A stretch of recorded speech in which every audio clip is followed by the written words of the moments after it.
Somewhere out in the galaxy, there is a place where reality itself stops making sense. A place so dense that not even light, the fastest thing in the entire universe, can ever escape it. If you fell toward it, you would cross a line you can never come back from. No rocket powerful enough, no signal fast enough, nothing. Once you pass it, the rest of the universe is gone to you forever. This is a black hole. And falling into one is the single strangest journey that physics can actually describe. Time will bend, your body will stretch, and the laws you trust will quietly fall apart. So let's take that fall, slowly, carefully, second by second, and watch exactly what happens to you on the way down. First, what actually is a black hole? It begins, strangely enough, with a giant star, one far bigger than our sun. For millions of years, a star lives in a perfect balance, the heat of fusion pushing outward and its own gravity pulling inward. But eventually the fuel runs out, the outward push stops, and with nothing left to hold it up, the star collapses under its own weight in less than a second. If the star is massive enough, nothing in nature can stop that collapse. An entire core, heavier than our sun, is crushed down toward a single point smaller than a city, and then smaller still. The gravity around it grows without limit. To escape an ordinary planet, you need to go fast enough. That's called escape velocity. But here, the escape velocity climbs past the speed of light itself. And since nothing can move faster than light, nothing can ever leave. That is the real secret. A black hole isn't a cosmic vacuum cleaner. It is simply gravity taken to its absolute limit.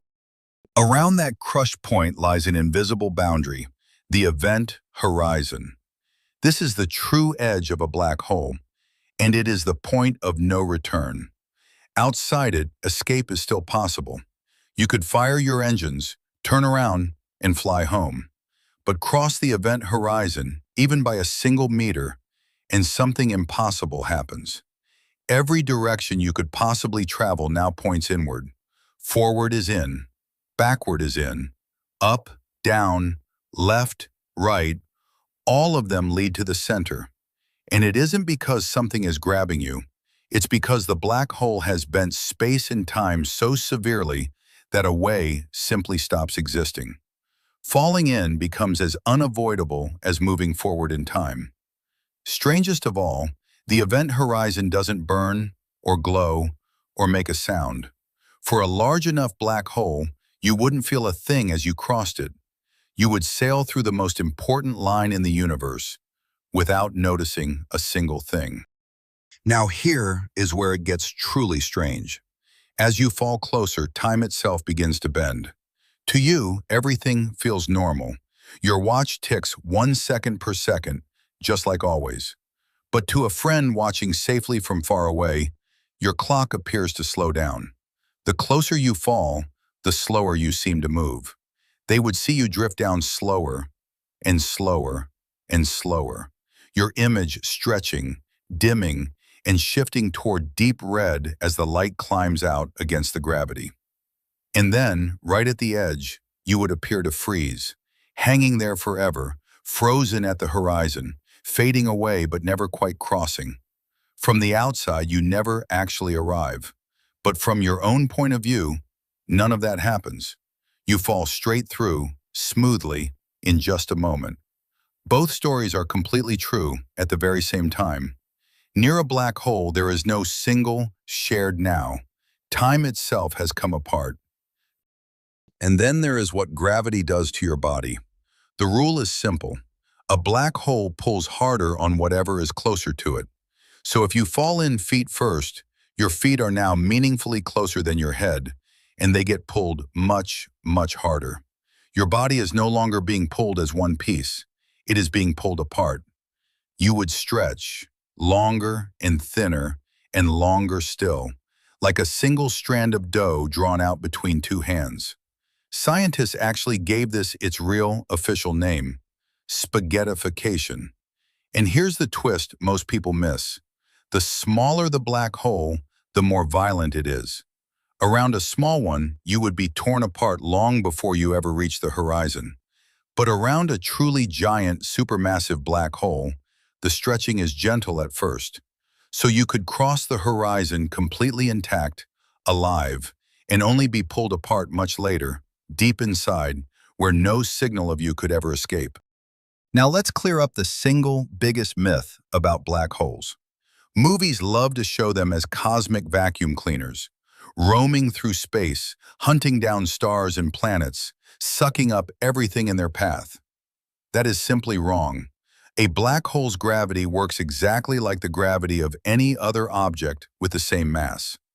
Here's the proof. If you magically replaced our sun with a black hole of the exact same mass, Earth would not get pulled in at all. The sky would go dark, yes, but our planet would keep right on orbiting on the exact same path as if nothing had changed. A black hole only traps what wanders too close, inside that point of no return. It doesn't chase. It doesn't hunt. It has all the time in the universe. It simply waits. So what is actually inside? Once you cross the horizon, every path leads to the center, to a point we call the singularity. Here, as far as our equations can tell, all that crushed matter is squeezed into a region of zero size and infinite density. And this is where physics itself surrenders.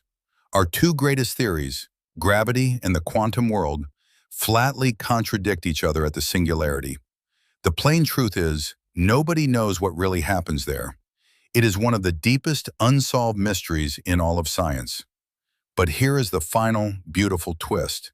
Black holes are not eternal.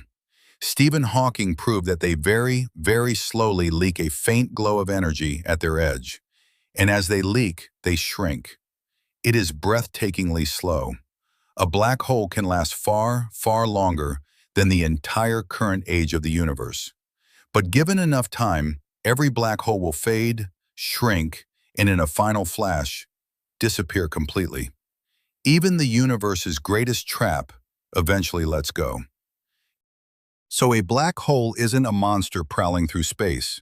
It is gravity pushed to the very edge of what is possible, bending light around itself, stretching time until it breaks, and guarding secrets we still cannot explain. And there is something humbling in that. The universe runs on rules so precise that they hold entire galaxies together, and yet so deep that we have only just begun to read them. Every answer we find opens a stranger question.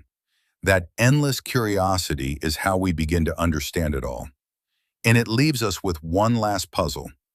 If not even light can escape a black hole, then how exactly do we manage to see them at all? That's where we go next time. This was Knowable. If you're still curious, subscribe and keep wondering.